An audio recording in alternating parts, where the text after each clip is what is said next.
Assalamualaikum warahmatullahi wabarakatuh. Saya Tiara Fiska, NIM 190141644 akan menyampaikan materi mengenai peluang untuk memenuhi mata kuliah konsep dasar matematika yang diampu oleh Bapak Yudi Yunika Putra, MPD. Yang pertama, pengertian peluang. Peluang adalah besarnya probabilitas atau kemungkinan berlangsungnya suatu kejadian. Konsep peluang ini tidak hanya diterapkan pada hal-hal yang bersifat sederhana, seperti permainan dadu, melainkan pada hal yang lebih kompleks, seperti investasi, ramalan cuaca, asuransi, dan lainnya. Itulah mengapa materi peluang perlu dikenalkan sejak di bangku sekolah. Kegiatan yang dilakukan secara berulang-ulang dengan menggunakan kondisi yang sama, kemudian dicatat dan dipelajari hasil-hasilnya, dinamakan eksperimen atau percobaan. Eksperimen dalam materi peluang dapat dilakukan dengan dua cara, yaitu yang pertama, melempar atau mengetes mata uang logam, dan kedua, menggulingkan dadu. Yang kedua, konsep dasar peluang. Konsep dasar peluang merupakan penjabaran lebih rinci tentang besaran-besaran apa yang harus kamu kuasai. Konsep ini diperoleh melalui percobaan. Adapun konsep dasar peluang meliputi ruang sampel dan titik sampel. Yang pertama, ruang sampel. Ruang sampel adalah himpunan semua kemungkinan hasil yang didapatkan dari suatu percobaan. Ruang sampel biasa dinyatakan sebagai S. Contohnya, ruang sampel dari dadu adalah angka 1, 2, 3, 4, 5, dan 6. Kemudian yang kedua, titik sampel. Titik sampel adalah bagian dari ruang sampel. Contohnya adalah saat kamu melemparkan satu buah dadu, salah satu kemungkinan angka yang akan keluar adalah 4. Kemudian yang ketiga, macam-macam peluang. Yang pertama, peluang klasik. Peluang klasik adalah peluang pertama yang dipelajari oleh para matematikawan di abad ke-17 dan 18. Semua kejadian yang akan terjadi ditentukan melalui ruang sampel. Pada peluang jenis ini, semua kejadian diasumsikan memiliki peluang yang sama untuk terjadi. Misalnya kamu mengambil satu kartu bright. Masing-masing satu kartu bright yang kamu ambil memiliki peluang yang sama, yaitu 1/52. Untuk menentukan peluang kejadian A, kamu harus membandingkan antara banyaknya kejadian A dan banyaknya keluaran pada ruang sampel. Secara matematis, kejadian A ditulis sebagai berikut ini.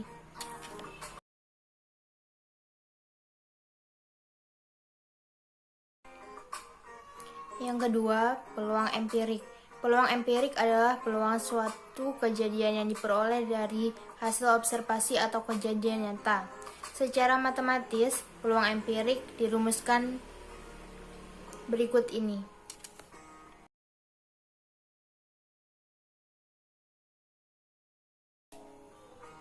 Yang keempat, aturan penjumlahan peluang. Aturan penjumlahan peluang merupakan metode yang digunakan ketika dua kejadian atau lebih berlangsung secara beriringan. Yang pertama, kejadian tidak saling lepas. Contohnya saat pemilihan ketua OSIS. Saat memilih ketua OSIS, kamu ingin tahu apakah calon ketua OSISmu ganteng dan pintar, atau pintar saja tetapi tidak ganteng, atau ganteng saja tetapi tidak pintar. Kejadian ini disebut kejadian tidak saling lepas. Aturan penulisan kejadian tidak saling lepas adalah berikut ini.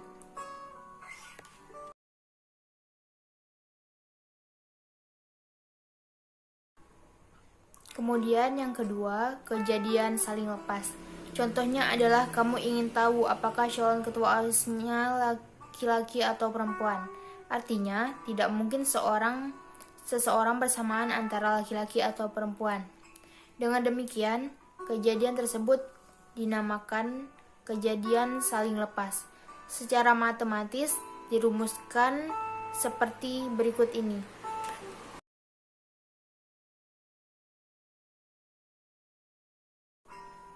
Kemudian yang kelima, aturan perkalian peluang.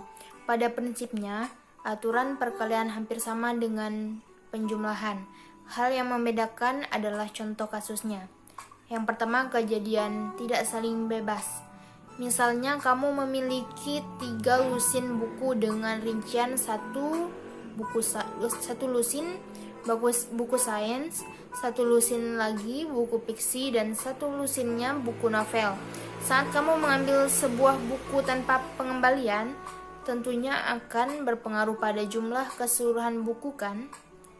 Artinya, peluang pada pengambilan kedua berbeda dengan pengambilan pertama karena buku tidak dikembalikan kembali. Secara matematis, kejadian tidak saling bebas, kejadian A dan B dirumuskan berikut ini.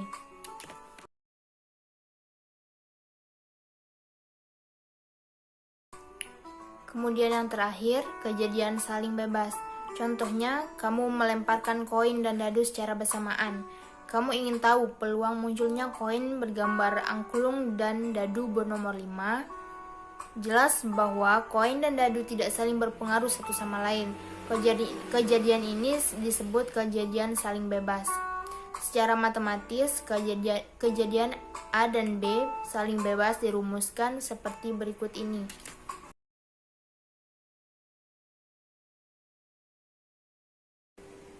Baiklah, sekian penyampaian mengenai materi pembelajaran tentang materi peluang dari saya.